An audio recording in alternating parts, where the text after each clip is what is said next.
بات چل رہی تھی، ہمارے بزرگوں نے کبھی نام محمد بے وضو نہیں لیا، بلکہ ہمارے بزرگوں کا تو ایک طریقہ ہی میں نے دیکھا ہے بڑوں کا، جب ان کی محفل میں کہ جب نام محمد آتا تھا تو وہ گردن جھکا لیتے اور گردن جھکا کر محمد کہتے تھے صلی اللہ علیہ وسلم۔ اور ہمارے یہاں تو انگوٹھا چومنے کی نسبت بڑی پرانی ہے۔ جب میں نے چند بزرگوں کو نام محمد پر سر جھکاتے دیکھا تو مجھے فوراً انگوٹھا چومنے کی حکمت سمجھ میں آئی کہ جب نام محمد پر انگوٹھا چومتے ہیں تو چومنا بھی ہو جاتا ہے اور سر خود بخود جھک بھی جاتا ہے۔ جب انگوٹھے چومے جائیں گے تو سر خود بخود جھکے۔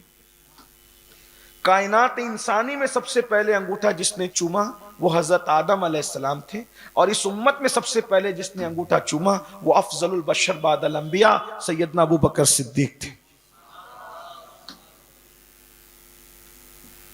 اور آج بھی انگوٹھا چوما جا رہا ہے۔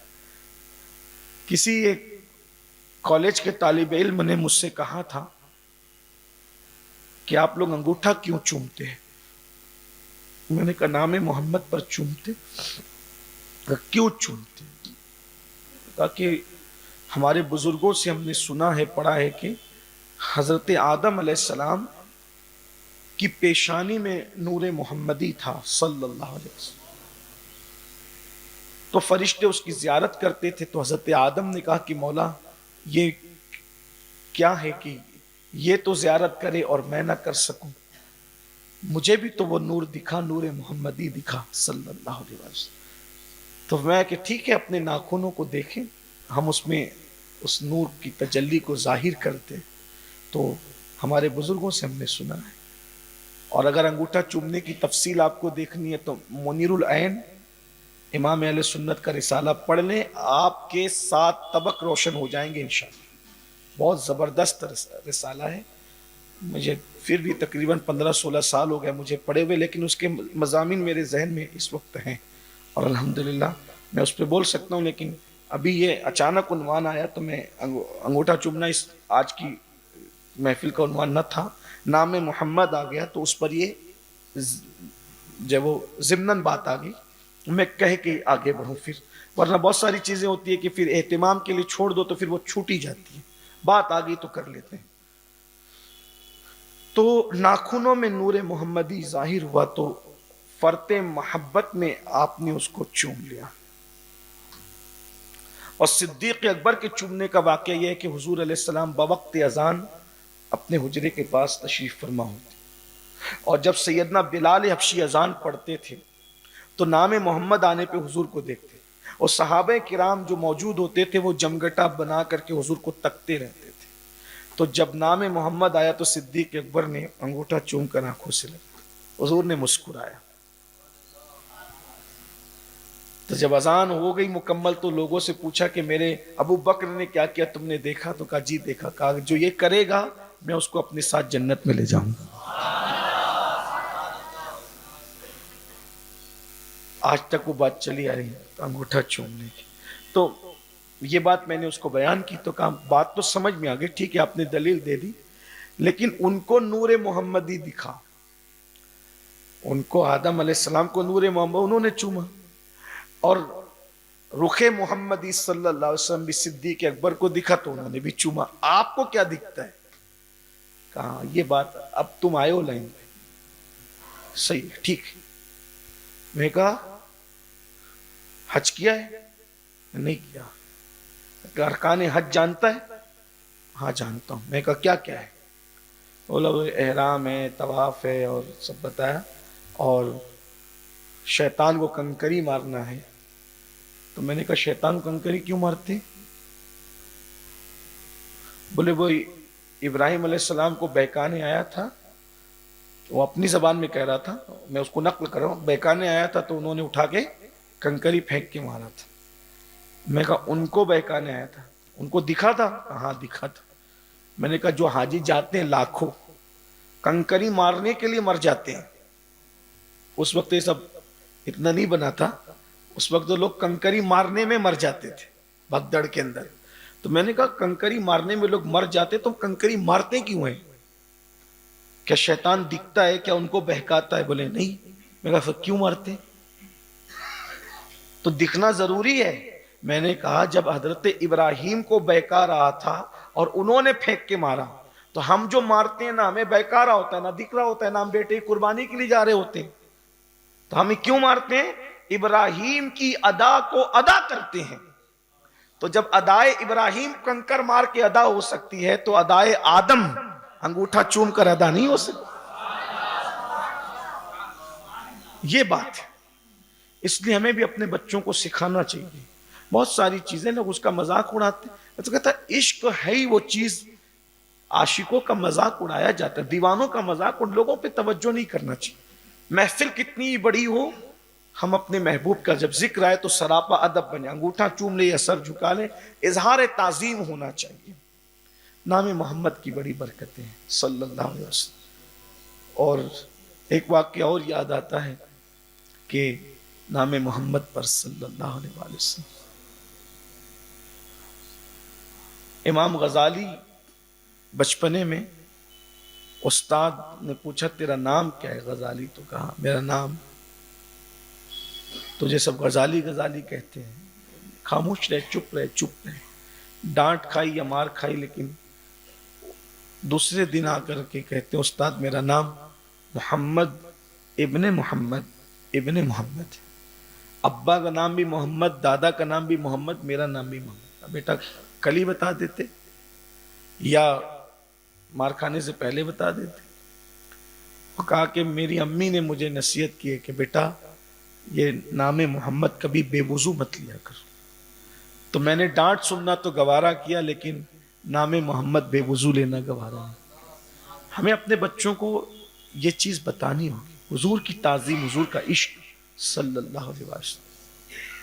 اور ایک بات آپ کو اور بتاؤں، کبھی اپنے جسم کے ڈھانچے پہ غور کرنا، اللہ نے انسان کو ہڈی کا جو ڈھانچہ ہے وہ بشکل محمد پر پیدا کیا ہے، کبھی غور کرنا، سر میم، ہاتھ ہا، کمر میم، دونوں پیر دال، محمد۔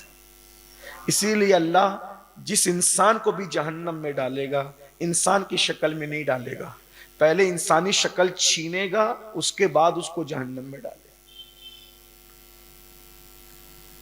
ہمارے امام سیدی اعلیٰ حضرت امام احمد رضا خان محدث بریلوی فرماتے ہیں کہ جو بابوضو سوئے اور اس طرح سے، وہ جو طریقہ ہے، ہاں، تو جتنی دیر وہ اس طرح سے سویا رہے گا 70,000 فرشتے اس کے پاس آ کر درود پڑھیں گے، اور وہ سارے درود کا ثواب اس کو ملے گا جو اس طریقے سے سویا ہوگا۔ اب جتنی دیر بھی سو، جتنی دیر بھی لوٹو، یہ ہے ایک پوری کتاب ہے کسی عالم نے لکھی ہے، 70,000 فرشتے، اس میں یہ روایت موجود ہے۔ آپ کو چاہیے تو ہم دے دیں گے۔ کتنی بڑی بات۔ میں کہتا ہوں اگر 1 منٹ بھی جو ہے وہ ہم اس طرح لیٹے رہے تو 70,000 فرشتے کتنے درود پڑیں گے؟ 10 منٹ لیٹے، اور اگر کسی کو عادت ہی پڑ جائے اس طرح سونے کی تو سبحان اللہ، واری نہیں آ رہی اس کی۔ یہ برکت ہے۔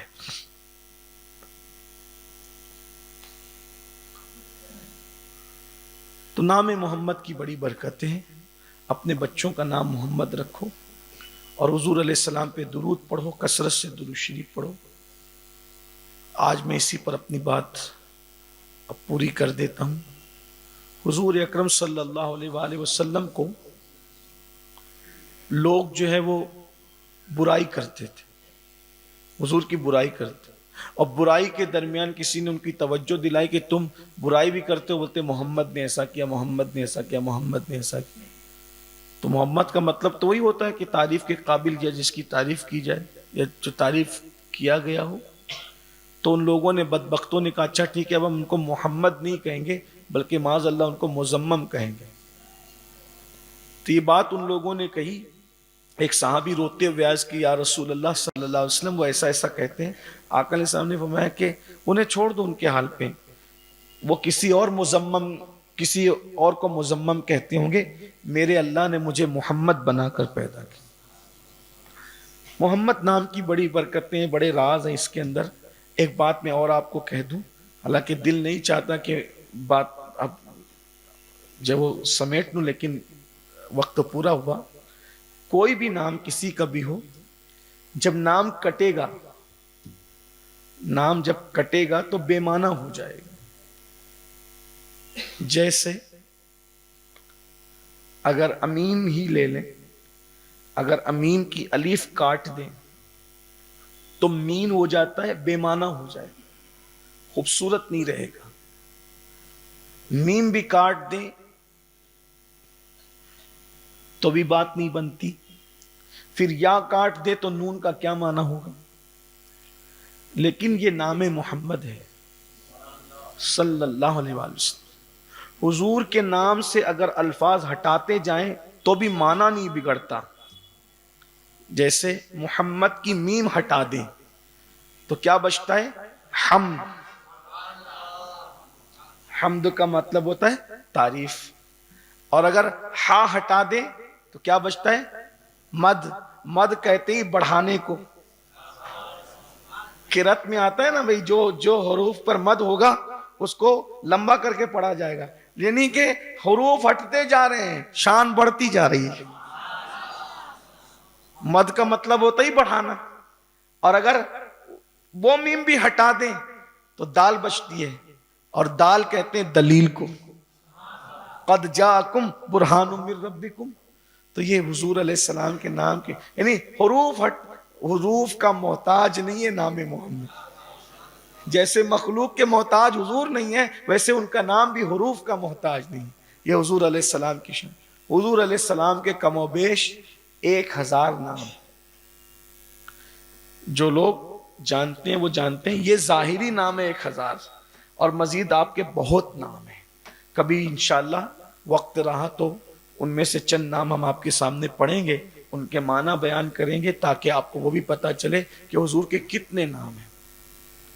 پورے قرآن میں اللہ نے 4 مرتبہ نام محمد بیان فرمایا، لیکن کہیں بھی ان کو اے محمد کہہ کے نہیں کہا صلی اللہ علیہ وسلم۔ یعنی جیسے یا آدم، یا نوح، یا سلیمان، یا داؤد، یا ایوب، ایسے یا کہہ کے نہیں کہا۔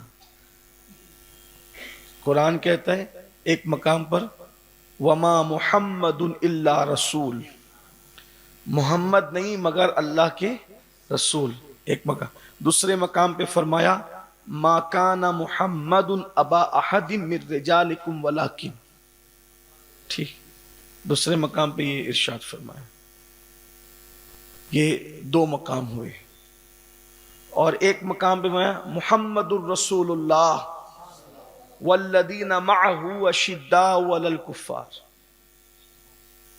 3 مقام ہو گئے۔ چوتھا مقام مجھے یاد نہیں آ رہا ہے۔ ہاں نزل علی محمد، اللہ تعالیٰ نے، وہ میرے ذہن میں اس وقت زبان پہ نہیں آ رہا ہے۔ 4 مرتبہ 3 آیتیں میں نے بیان کر دی، چوتھی کہ ہم نے اپنے بندے خاص محمد پر قرآن کو نازل فرمایا۔ یعنی جو بھی بات بیان کی وہ اس تسلسل بیان کی کہ وہ ایسے ہیں ایسے ہیں ایسے ہیں، یعنی ان کو پکارا نہیں۔ اسی لیے ہمارے بزرگوں نے یہ فرمایا کہ حضور علیہ الصلوۃ والتسلیم کو نام لے کر ڈائریکٹ جیسے ایک دوسرے کو پکارتے ہیں ویسے نہیں پکارنا چاہیے، ان کو جب بھی پکارنا چاہیے القاب و آداب سے پکارنا چاہیے۔ اور اس پر بھی ایک پورا رسالہ لکھا گیا ہے۔ صحابہ کرام رضوان اللہ تعالی علیہ مجمعین نے حضور علیہ الصلوۃ والتسلیم کو مدد کے لیے بار بار پکارا، لیکن یا محمدہ کہہ کر کے پکارا، یا محمدہ کہہ کر کے پکارا۔ اور وہ اس طرح سے کہ یا محمدہ کا معنی ہوتا ہے یا رسول اللہ ہماری مدد فرمائے، ہماری امداد فرمائے۔ اللہ تعالیٰ سے دعا ہے اللہ اس نام کی برکتیں ہمیں ہماری نسلوں کو عطا فرمائے۔ ایک مشورہ تھا، جب بھی آپ کے گھر میں بچہ پیدا ہو تو پہلا نام محمد رکھیں، اور پہچان کے لیے پھر حسن، حسین، اور پھر اس کے بعد احمد رضا، عبد الرزاق، عبد الرحمن، اس طرح کے نام رکھیں۔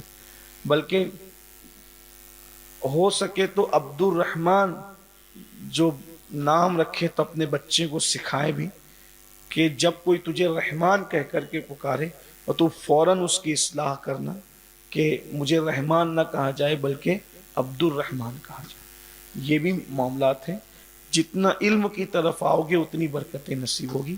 تو آج بات اسی پہ پوری ہو گئی کہ ہمارے حضور علیہ السلام کا اسم گرامی ان کے دادا جان حضرت عبد المطلب نے محمد رکھا صلی اللہ علیہ وآلہ وسلم۔